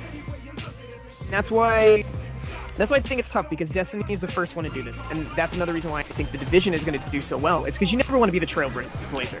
You learn the trends and what happens in the market, and that's why I think Division is capitalizing on everything that the players want. And you see a lot of the Destiny commuters. The Destiny community members. They're just like, oh man. For sure. I wanted this in the game, and they already made this. Like, how crazy is that? Like, that's winning them over right there. Like, man, I would love this feature. Oh wait, Ubisoft already made that? Okay, great. Yeah, and real quick. I think you just go ahead. reminded me. You just reminded me of something too when you said that, Aki, about they didn't know what they made. It reminds me of the videos of the guys used to watch when they were talking about Destiny at Bungie even before the beta came out, right?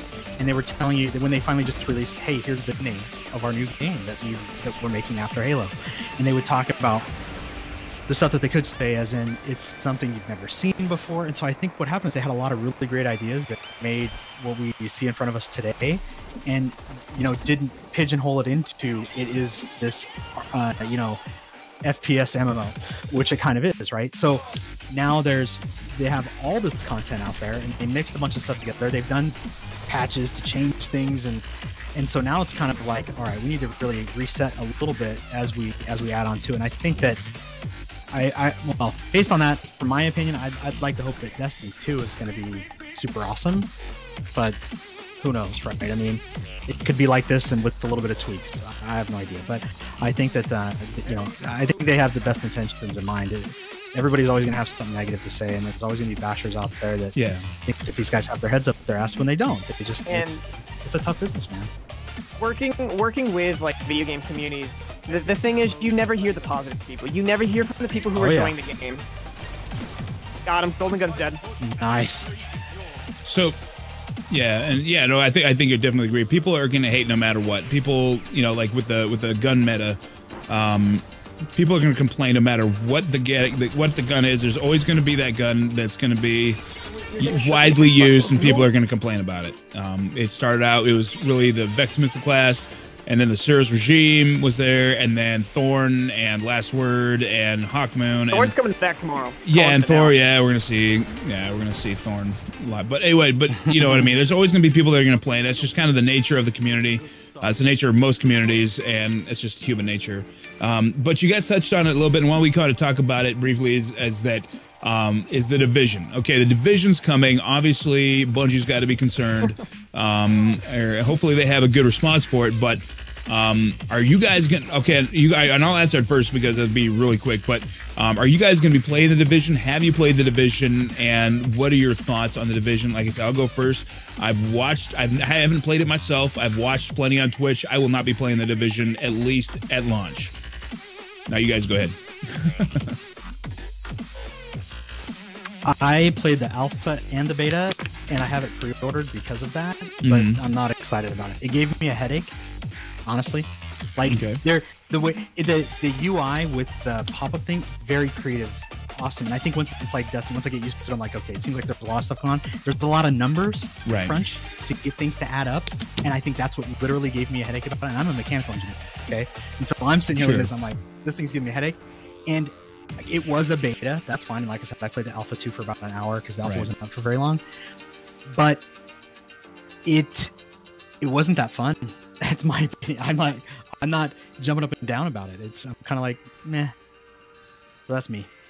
Okay, before you go ahead and answer, I just want to remind everybody, this is Monday Night Rare. We're talking to Achy Breaky and Styles Monster, two other great Destiny streamers, and they also stream other games. We do this every week. This week we're on the Xbox. Next week we'll be on the PS4. This is a way to feature other growing streamers, let you guys get to know them, and let us talk a little bit about streaming, a little bit about Destiny, and a little bit about whatever topic happens to come up. There really is no plan going in. We're just having a conversation. So the conversation kind of goes any which way it wants to go. And we do take questions from chat. So if you have a question, we don't have a whole lot of time left, but if you have a question, definitely type it in chat, and maybe we'll pick that question and talk about it. Again, we do this every week. Next week we'll be on the PS4 with the two other great streamers. Actually, I already have them lined up. I'm super excited. I got some other great guests coming up. I'm super excited about. So the Division. Achy Breaky, your turn, sir. Okay, so we're talking about the Division, correct? Yep. Okay, so I never really followed anything with the Division Alpha. Like, the game looked cool. I do these E3s. I do all those expos and shit like that, and I keep up with it because I kind of have to, just to know what's coming out. Sure. It looked cool. I wasn't like blown away by it because I'm kind of like that, like one game kind of guy, and I will play that one game for a very long time. Hold on, the cat's up here. I'll play that game for one game for a long time. What I've noticed is not a game that I would want to stream at all, honestly. Mainly because it's a game that you can't really trust your viewers. And I mean, don't get me wrong, guys. You guys are fucking amazing. I love playing each and every one of you in Destiny. But this is a game that my enjoyment is going to ride on you being a butthole or not, or you not being a butthole. Right. Like, I'm like, hey guys, let's not go rogue.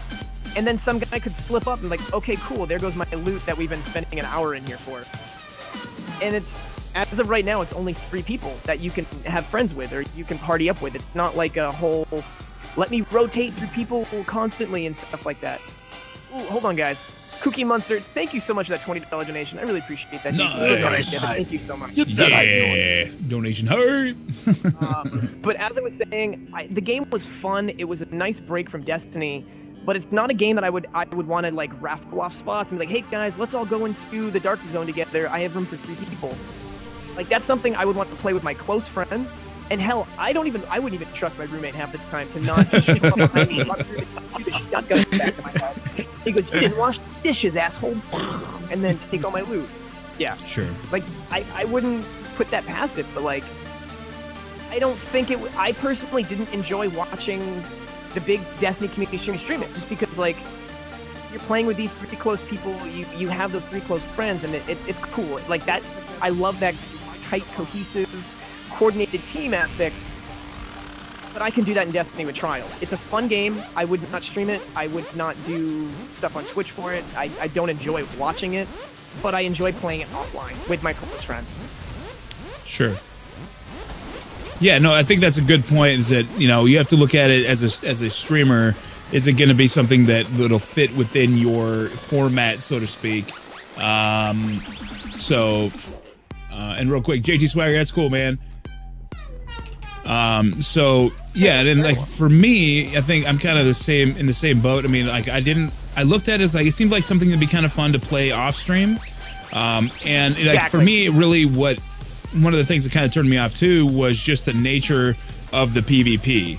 You know, it's very trolly, you know, and like knowing this community as I do, I mean, people will form up just to kill people in the darkness zone to ruin their day.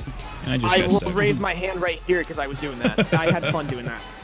Well, and that's what I heard. Once people reach the certain, you know, the highest rank you could in the regular zone, that I was like, guys were hitting me over like, hey, we're not gonna go rogue, we're gonna go in the dark zone, and we're just gonna go rogue hunters. We're gonna go hunter. And I'm like, I guess that kind of sounds fun, but for how long? Like, and I ended up not doing it that night. That's some reason I was trying to set up to go do. But yeah, I don't look at it as it couldn't fill a gap for me with a bigger lull than the Destiny is already in right now, right? And so for me, you know, like you were saying, Aki, you don't have a PlayStation right now and don't really have a need to, and maybe later Destiny 2 comes out. Like I said, for me it was, you know, Street Fighter, or else I wouldn't have gotten it, right? And so that for me is something I kind of mix in between, because that's the type of game, even if you're at a low skill level, you just jump in and play a few games and that's it. So you can have like a one night of your stream, like Friday Night Fights, where you're just doing a fighting game.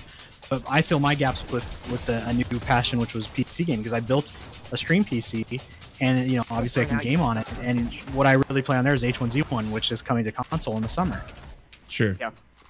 I'm excited to see Rocket League. I think that's going to be coming really cool for Xbox games. Yeah. Oh yeah, that's going to be interesting when that comes. Yeah, Rocket League on the PS4 is super fun, and I really enjoyed playing it. It's not something that I spent a whole lot of time playing, but I could see just for a nice distraction, again, maybe off stream, you know, doing that, or, you know, whatever, just fun, just for stupid fun. But yeah, so I think that kind of covers that. I thought that was something, a comment in chat. Let me read. I thought that I might have missed. Or maybe that was oh, never mind. That was what we talked about. So again, guys, I am streaming with 2 other great Destiny streamers, Aki Breaky and Styles Monster. Make sure you click on that multi-link. Make sure you watch all 3 of us. We are coming to a close here fairly rapidly, but definitely make sure you follow both of these 2 streamers. They're great streamers. I think you'd really enjoy it. If you came in late and missed the beginning of the show, I will be uploading this to YouTube probably tomorrow. Somebody came up with a great idea that to submit it as a audio podcast, which once I kind of get the details worked out, I'll probably be doing that and uploading those to either SoundCloud or some other similar service as just an audio podcast that you could download to your phone or to whatever device and just listen to the audio. Oh, balls. Sorry. So I stuck the Sunbreaker. He didn't die. Come on. Shenanigans. Yeah. All right, guys. But I mean, like I said, we're kind of, it's almost 9 o'clock now. Why don't we go ahead and talk about how people can find you through either social media or through any other projects you guys got going on. I'll give you a little chance to really kind of, you know, promote yourselves, and you know, so it's your time to say whatever you want to. Styles, will kind of go with you first, and then. So yeah, you guys got my Twitch, obviously Styles_Monster, my Twitter Styles_Hack, which is because I'm a golfer, so that's my Twitter, and then those are my 2 main hubs for connecting. No! So people can send me messages on Twitch, direct messages if you have questions about things. I've had quite a few people hit me up about like audio setups and things like that for their stream. I'm always glad to help out with that. I need to make a video here someday or something like that. Those DIY videos that I praise other people for that I'm too lazy to make. But yeah, hit me up there. Those are my 2 spots. Appreciate it. Okay, Achy Breaky, how can people get a hold of you? And you can say pretty much anything you want to at this point about yourself. No problem. Yeah, guys, so you have me as the multi-Twitch. It's all one word, Achy Breaky. It's not like my stupid gamer tag because somebody else already owns the rights to Achy Breaky. I mean, basically what I work on is I do a lot of PvP stuff. I'm really helpful to hang out with people in PvP, Crucible, and stuff like that. My main thing is trials, so if you're really looking for trials series, definitely come around on the weekends. That's kind of what I focus on. Oh, I'm out of ammo. I mean, I'd love to help out people. I love playing with viewers. Anybody, I'm more than happy for people adding me. Like, I have no problem like telling people like, hey man, can't have you join yet. That stuff doesn't bother me too much. It's all personal preference. If there's anything you need, you guys know where to find me. My Twitter, I have a link to it on my page. You can always find me there as well. I usually generally get everything to my phone. Oh, sorry, Angry. Yeah. We get it? It's still available. Try to get up there. I'm holding it for you, Angry. Yeah, let's go. Did that guy just fall off? Or, no, he's right there. So one thing I'd like to say to Angry, and it kind of goes to a comment that we talked about earlier about celebrating those little wins. Yeah. Me being on this show with you is a little win for me today in my stream life. So I gotta tell you, thanks, Angry. This is honestly spectacular idea. So much fun. It's a great. It is such a great opportunity. Thank you. It's a great opportunity. Yeah, because what it shows is somebody, with a very simple idea of a unique way to bring streamers together to chat about our stream life. People are going to ask us questions. People from your community learn about mine and vice versa and stuff like that. So this right here is a great example to people watching. Like, look what Angry has done and created this thing that's right now. I see this blowing up. I mean, it's the, what'd you say? This is the third one. Yeah. It's super fun. So I was stoked to tell all my buddies about being on here this Monday, and I even fortunately I didn't have to cut out of work early. I just worked from home today, so I was able to do it on the West Coast. So yeah, dude, good stuff. I don't have my super. Yeah, man. I mean, like I said, it's been a lot of fun for me over the last. This is my third one. It's been really great each time. Has definitely not disappointed. We've had great conversation. We've covered, some similar topics each time, but a lot of different stuff each time too, which is great. Oh, come on. Damn it. I'm just trying to punch you. Anyway, and so, hey, what's going on, Dunkman Mark? And yeah, like you said, it is, it's a nice way you bring the community together. And it's not only just about promoting ourselves and whatnot, but it's about helping people that are up and coming streamers, that are, watching and learning, because, that's, you have to learn somehow.